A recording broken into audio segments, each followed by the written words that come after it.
beri nama pedang ini Naga Puspa. Selamatkan dia. Jangan sampai jatuh ke tangan pendekar berwatak jahat.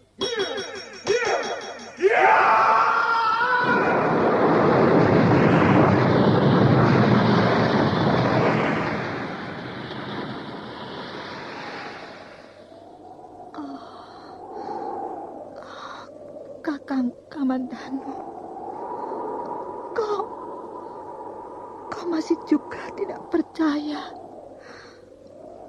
bahwa aku mencintaimu. Mesin, maafkan aku, Mesin. Mesin. Mesin!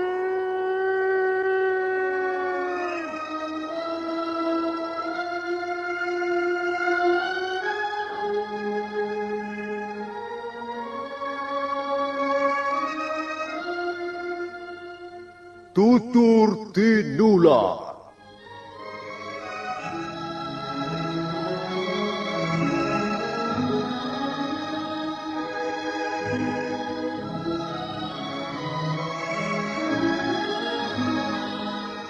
Sebuah sandiwara radio serial, produksi Sanggar Cerita dan teater Sanggar Prativi.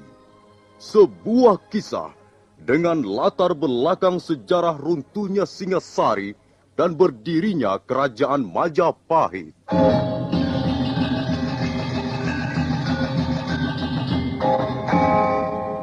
Sandiwara ini didukung oleh pemain-pemain radio yang sudah ternama. Ferry Fadli, Ivone Rose, dan Eli Ermawati.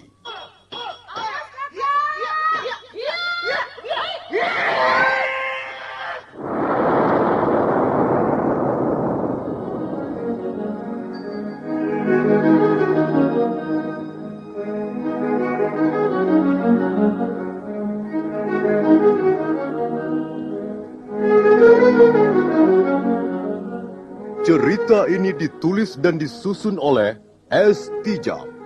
Teknik dan montase dikerjakan oleh Rudi Tinangon dan Joko SP.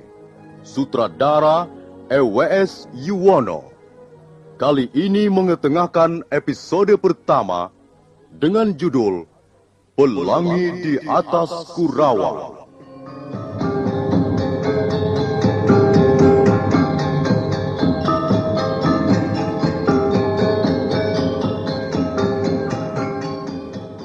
Dalam seri yang ketiga ini, didukung oleh para pemain. Iwan sebagai Pranaraja, Wawan GW sebagai Ganggadara, Beni sebagai Jarawaha, Asdi Suhastra sebagai Empu Ranubaya, Ferry Fadli sebagai Arya Kamandanu, Ari Aki sebagai Empu Hanggareksa, Eli Panca sebagai Nyi Rongkot, Wenda Lubis sebagai Wirot, dan Nusri pembawa cerita. Selamat menikmati.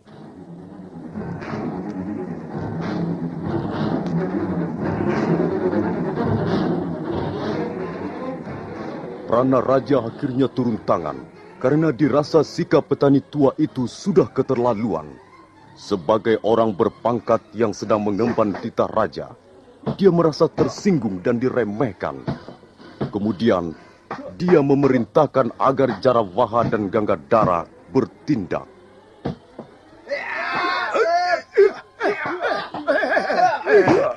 Ini ada apa ini? Kok main proyek begini?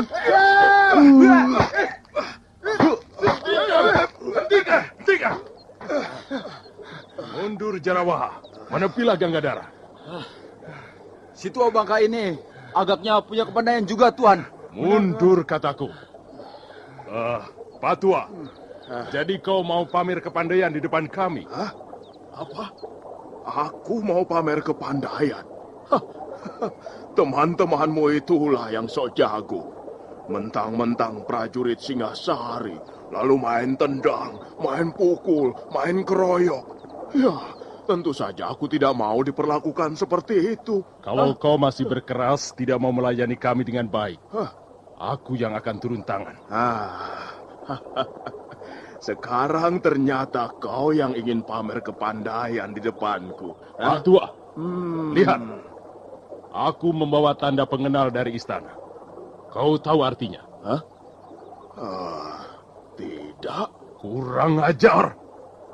Jawabanmu semakin memerahkan telinga. Aku sendiri yang akan menghajarmu, Pak Tua.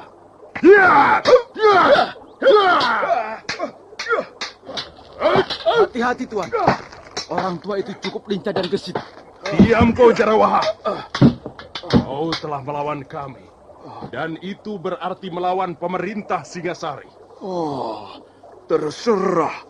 Aku tidak merasa berbuat yang merugikan kalian.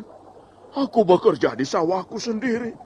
Kalian yang datang mengganggu aku dan mengajakku ribut-ribut.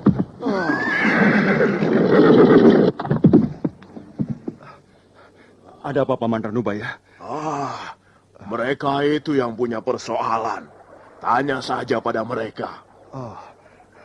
Kalau tidak salah, tuan-tuan adalah prajurit Singasari. Iya, kami memang prajurit Singasari. Kami datang ke Kurawan ini untuk mengemban titah Prabu Kertanegara. Oh, begitu. Lalu mengapa sampai ribut dengan Paman Ranubaya? Orang tua itu tidak tahu sopan santun. Dia sama sekali tidak memandang kami sebagai utusan raja. Kalau aku menggunakan hak dan wewenangku sebagai panglima muda, maka dia bisa dihukum cambuk 100 kali. Sudahlah, Kamandanu. Antarkan mereka itu ke rumah orang tuamu. Jadi tuan-tuan bermaksud mengunjungi rumah kami? Iya, kami mau menemui Empu Hanggareksa. Empu Hanggareksa adalah orang tua saya, Tuan. Kalau begitu, kebetulan sekali, Tuan. Kita ikut saja anak muda ini pulang ke rumahnya. Benar kau putra Empu Hanggareksa? Benar, Tuan. Mari, Tuan. Rumah saya tidak terlalu jauh dari sini. Tinggal 20 pa lagi. Saya pergi dulu, Paman Ranubaya. Hai, Pak Tua. Kalau kau tidak belajar sopan santun dan menghargai pejabat kerajaan, suatu ketika kau akan mendapat kesulitan besar. Mari, Tuan.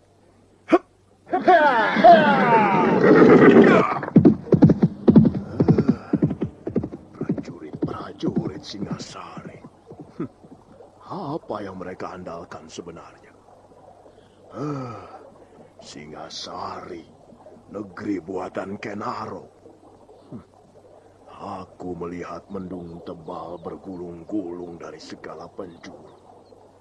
Ya, aku melihat bencana besar akan menimpa dirimu, Singasari.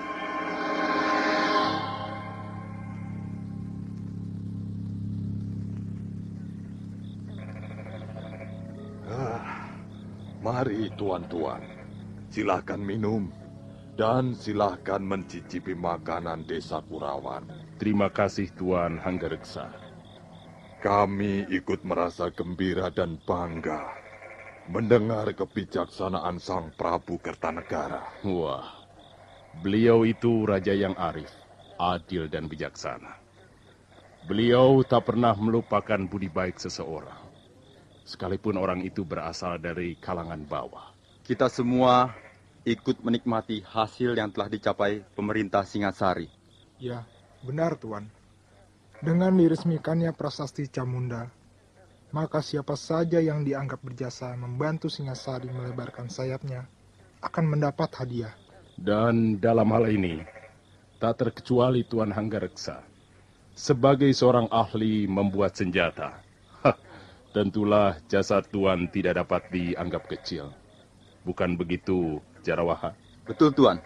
Betul sekali. Ya. Bagaimana seorang prajurit bisa berbuat banyak di medan peperangan kalau tidak dibekali senjata yang ampuh? Dan senjata buatan Tuan Hanggareksa sudah terkenal ampuh. Prajurit Madura, Bali, dan terakhir pasukan Suwarna Bumi sudah membuktikan sendiri keampuhan senjata ciptaan Tuan. Tuan-tuan terlalu memuji saya. Saya sudah merasa senang dan bangga kalau bisa bekerja dan mengabdi pada pemerintah Singasari. Ini sungguh, Tuan. Dalam hal ini, saya bekerja tanpa pamrih apa-apa. Kami percaya, Tuan.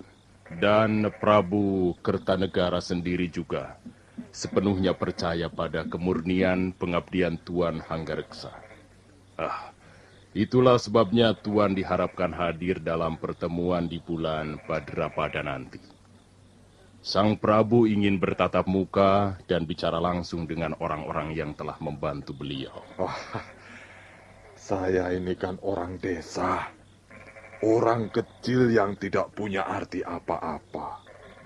Karena itu, saya sangat terharu mendengar sikap Sang Prabu yang begitu mulia. Oh ya, kami ingin menanyakan sesuatu pada Tuan. Soal apa, Tuan Pranaraja? Sebelum kami bertemu dengan Arya Kamandano, putra Tuan, kami sempat bertengkar dengan seorang petani tua yang sedang mencangkul saluran air di sawahnya. Iya, betul Tuan. Wah, orang tua itu benar-benar kurang ajar sekali Tuan.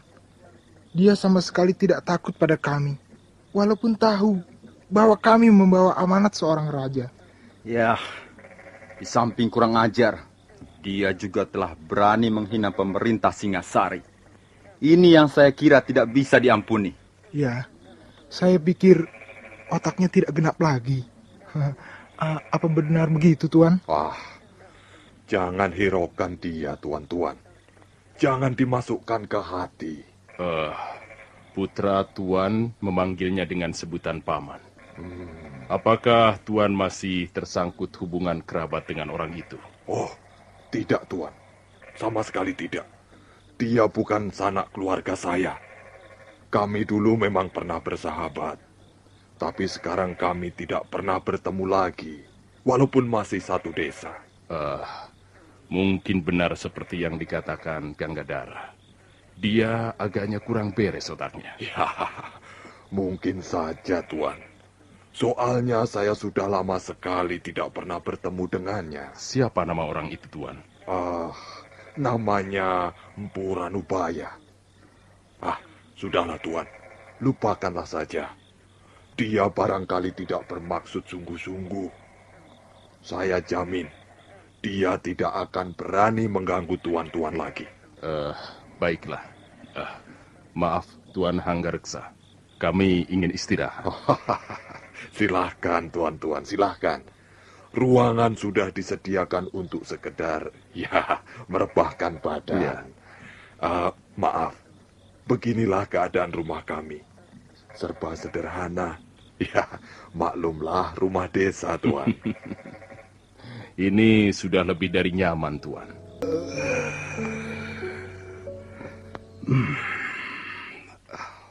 Ngantuk.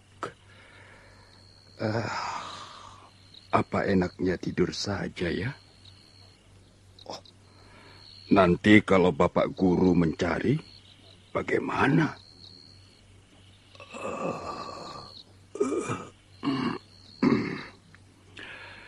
Ya, guruku memang orang aneh. Susah ditebak, sukar diketahui apa kemauannya. Tapi, beliau memang guru yang hebat. Dalam hal ini, dalam hal pembuatan senjata pusaka, di seluruh Singasari ini, bahkan mungkin di negeri-negeri lain, kukira belum ada yang mampu menandinginya.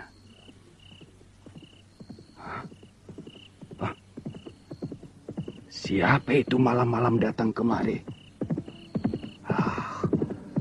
Pasti orang yang ingin memesan senjata pusaka. Dia pasti kecewa. Sebab guru sudah tidak melayani pesanan senjata pusaka lagi.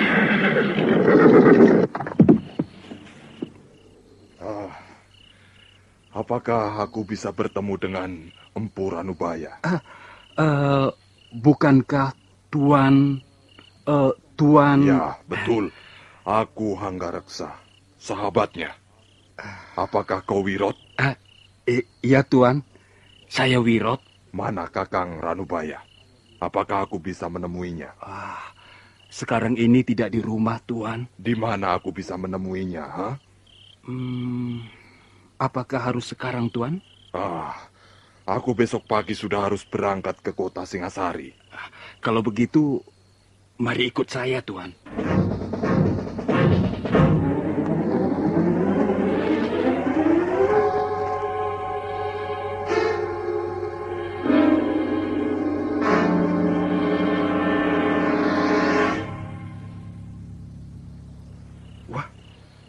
Tidak ada, Tuan. Biasanya guru ada di sini. Apa yang dilakukannya di sini malam-malam begini, ha? Guru memang sering berlaku aneh. Beliau punya kegemaran yang tidak jamak dimiliki orang lain. Biasanya dia duduk di sini, di atas akar pohon ini, sambil memandang bulan yang berkaca di permukaan air sungai itu.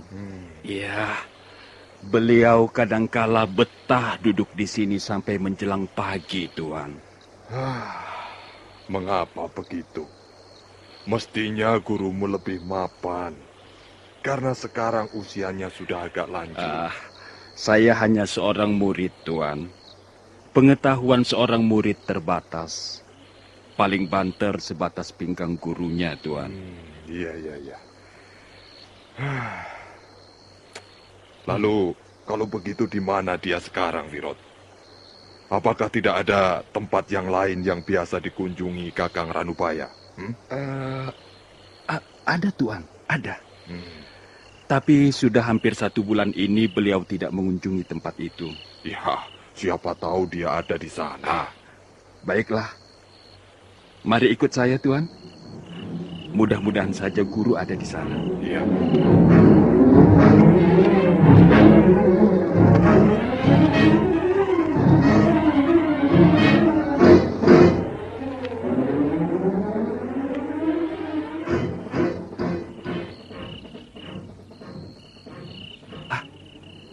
Sepertinya juga tidak ada, Tuan.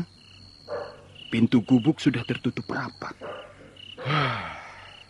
Gubuk jerami ini milik siapa, Wirot? Milik beliau juga, Tuan. Saya yang membuat.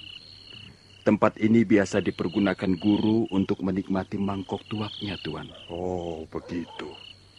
Rupanya Kakang Ranubaya sudah bergaul dengan api dalam cawan itu. Iya. Kadangkala beliau mabuk dan tertidur di atas tumpukan sabut kelapa. Kasihan Kakang Ranubaya. Mungkin akhir-akhir ini dia banyak mendapat kesulitan dalam hidup. Rasanya tidak, Tuan.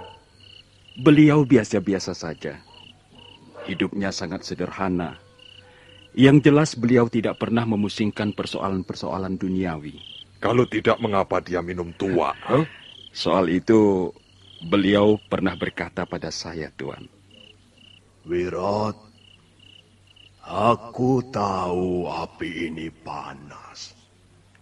Bisa membakar hangus tubuhku, juga jiwaku. Tapi aku tidak takut terbakar. Bukan karena aku putus asa. Di dalam cairan ini aku bisa menemukan Ranubaya yang sesungguhnya. Bukankah seluruh isi dunia ini mabuk? Dan bukankah mabuk itu ada banyak ragamnya? Mabuk kekuasaan, mabuk pangkat dan harta, mabuk wanita, mabuk kebiar dan gemerlapnya ketenaran. Nah, aku sengaja memilih mabuk tuak saja, karena tidak berbahaya. Paling-paling aku sendiri yang akan mengalami bencana, dan bukan orang lain. Lagi pula, mabuk tuak murah harganya. Hanya 10 beribil sudah bisa sampai ke tujuan. Kakang Ranubaya berkata begitu, Wirot? Betul, Tuan. Hal itu sudah lebih dari 10 kali pernah dikatakannya pada saya. pendapat seperti itu tidak benar. Aku tidak setuju. Tapi ini adalah hak setiap orang.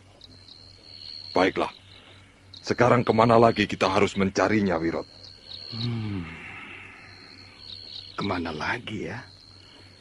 Wirot, Iya, masih ada tempat lain yang biasa dikunjunginya? ada Tuan, ada. Tapi apa lagi?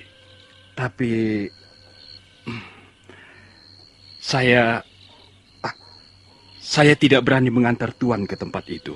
Mengapa kau tidak berani? Tempat itu letaknya di belakang bukit kecil ini, Tuan. Kalau di mana-mana tidak ada, biasanya guru ada di situ. Ya, kalau begitu antarkan aku ke sana. Tidak, Tuan. Saya tidak berani. Sungguh. Soalnya jalannya gelap sekali, Tuan. Dan angker, Tuan. Saya tidak berani melewatinya malam-malam begini, Tuan. Baiklah, Wirot. Tidak usah kau mengantar aku. Tunjukkan saja jalannya. Aku akan mencarinya sendiri. Tuan, mengapa Tuan tidak sabar menunggu sampai besok? Saya kira besok pagi beliau sudah kembali ke rumah. Tidak, Wirot. Tidak. Aku membutuhkan gurumu malam ini juga. Kalau begitu, baiklah, Tuan. Tuan terus saja menyusuri pematang sawah ini. Sampai di sebuah pohon yang besar dan rindang, Tuan belok ke arah selatan. Iya. Selanjutnya Tuan bisa mengikuti jalan setapak di seputar pinggang bukit. Lalu di mana letaknya tempat yang biasa dikunjungi Kakang Ranubaya? Tuan akan menemukan sebongkah batu yang sangat besar, yang bentuknya menyerupai payung raksasa. Iya. Nah, di belakang sebongkah batu itulah biasanya guru saya berada. Tapi, ya, harap Tuan berhati-hati. Saya khawatir hantu bertopeng itu akan muncul malam ini. Jadi kau takut hantu bertopeng, maka tidak mau mengantarkan aku, begitu? Benar, Tuan.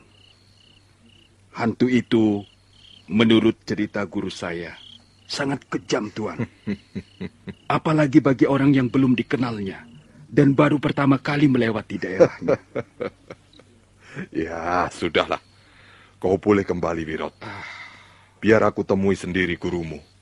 Sekalian aku ingin berkenalan dengan hantu yang kau katakan itu.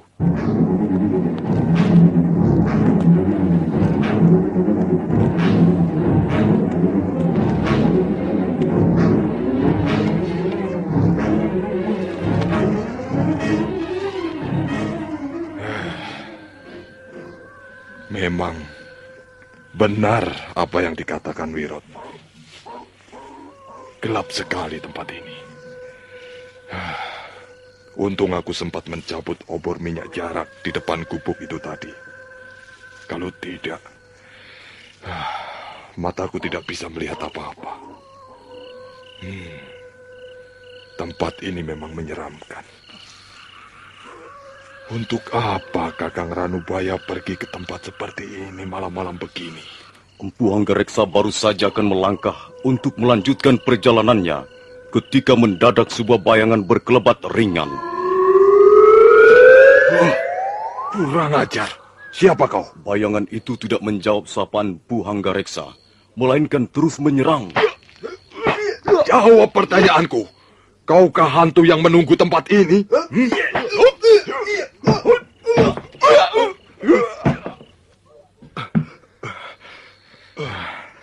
Nah, mau apa kau sekarang?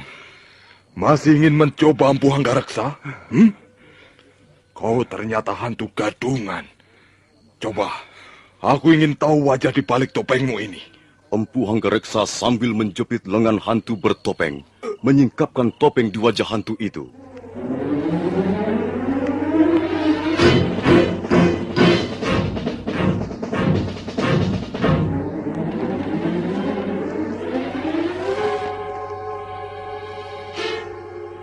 Topeng putih yang terbuat dari bulu kambing domba itu tersingkap. Pada saat itu, muncul bulan dari balik awan hitam. Empu Hanggareksa terkejut. Nah, para pendengar sekalian, siapakah hantu bertopeng itu? Dan apa maksudnya menjadi hantu di tempat itu? Silakan mendengar jawabannya pada seri berikut dalam episode Pelangi di Atas Kurawan ini. Sampai jumpa.